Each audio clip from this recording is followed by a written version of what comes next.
What's up guys, Matthew Monis here and welcome to my 1 week review of the Samsung Galaxy S9 Plus. Now if you don't remember, about 5 days ago, I did a little video on this calling it the world's first perfect smartphone. And I still feel it's true, at least when it comes to a hardware perspective. I feel this is the most flexible smartphone you're gonna get on the market. The first thing that I love about this device is the design. Samsung has stuck with their beautiful design, refined it a little bit, making it slightly smaller, a little bit less bezel, and did not put a notch on this thing. Thank you, Samsung, for not doing that. In fact, this is a 6.2-inch phone, and when you compare it to something like the Pixel 2 XL, which is 6 inches, it actually manages to be just as tall, but yet narrower than the Pixel 2 XL, making it a little bit easier to hold in the hand. On top of that, the fingerprint scanner is finally in a good position. Now, I'll be honest with you, it's not the biggest fingerprint scanner, so you have to kind of feel for it, but I'll take it below the camera instead of beside the camera any day. And finally, we have stereo speakers. This is the first time on any of Samsung's flagship phones they put stereo speakers on it.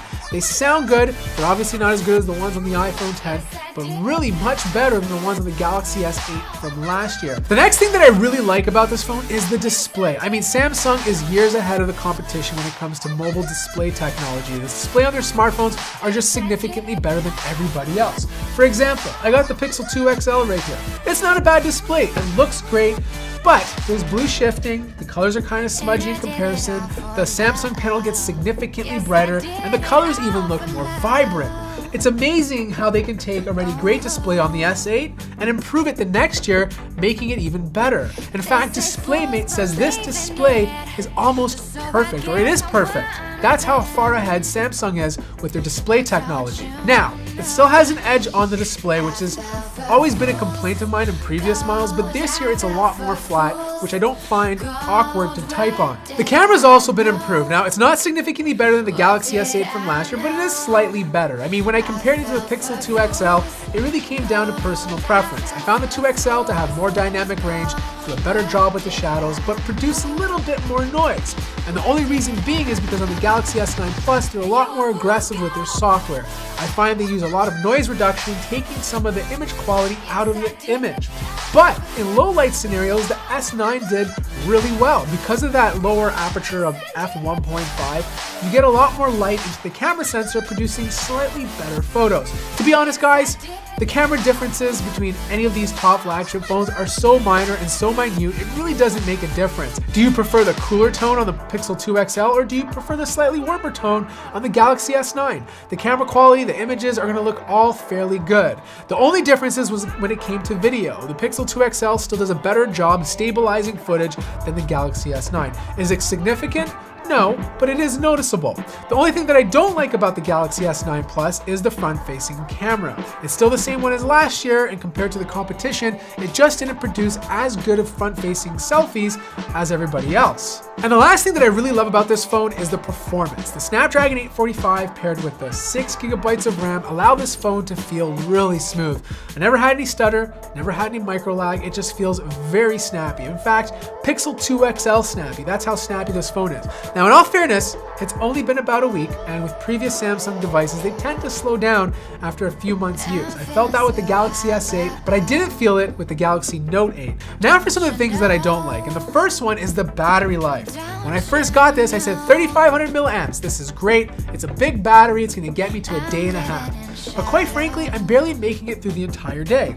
This is starting at 6 a.m. in the morning, ending off at 11 o'clock at night. Sometimes I have 1% battery life, and if I'm lucky, 10 to 15%. I'm getting about 3 to 3.5 hours of screen on time, which is not that great for a battery this size. I checked all my settings. There's no rogue apps in the background. I've reset it. You know, I've done basically everything. Now I know you can say I can top it up quickly with fast wireless charging and quick charging, and the list goes on, but I don't have to worry about that. I just want my phone to last the entire day and not have to worry about getting to an outlet. Software has been one area that Samsung always gets a lot of slack. I think this year they've done a pretty good job. The Samsung experience looks good, it doesn't bother me, and I haven't thrown a launcher on it. Bixby's gotten improved as well. It has a lot more features like being able to translate things. I personally don't need it, so I disable it. Therefore, the button doesn't work when I press it. And the only time that I ever go over there is if I want to check, let's say, Twitter trends or let's say Facebook trends. But for the most part, I mostly use Google Now. But the biggest thing that has me worried about software is their update schedule. Samsung is notoriously bad when it comes to updating their phone. The Galaxy S8 is still there, still running Nougat, and Android 8.0 has been out for 6 months. In fact, this device is only running Android 8.0 and the latest version is 8.1. So if having instant updates is your first priority, you're probably not going to get it on the Galaxy S9. So here are my closing thoughts. I still feel the Samsung Galaxy S9 is the perfect smartphone when it comes to hardware flexibility. It also has the best display, it has an amazing camera, it has water resistance, a headphone jack, and the list goes on. And the most importantly, it also doesn't cost $1,000 compared to other competing products. The only thing that I don't like is the battery life. It's good, but I wish it was great. And the software experience might not be for everybody. At the end of the day, this is one of the best phones you can buy right now in 2018. I'm curious to hear your thoughts in the comments below. Thank you so much for watching this video. If you enjoyed it, feel free to hit that like button. If you're new to the channel, subscribe, and I'll see everybody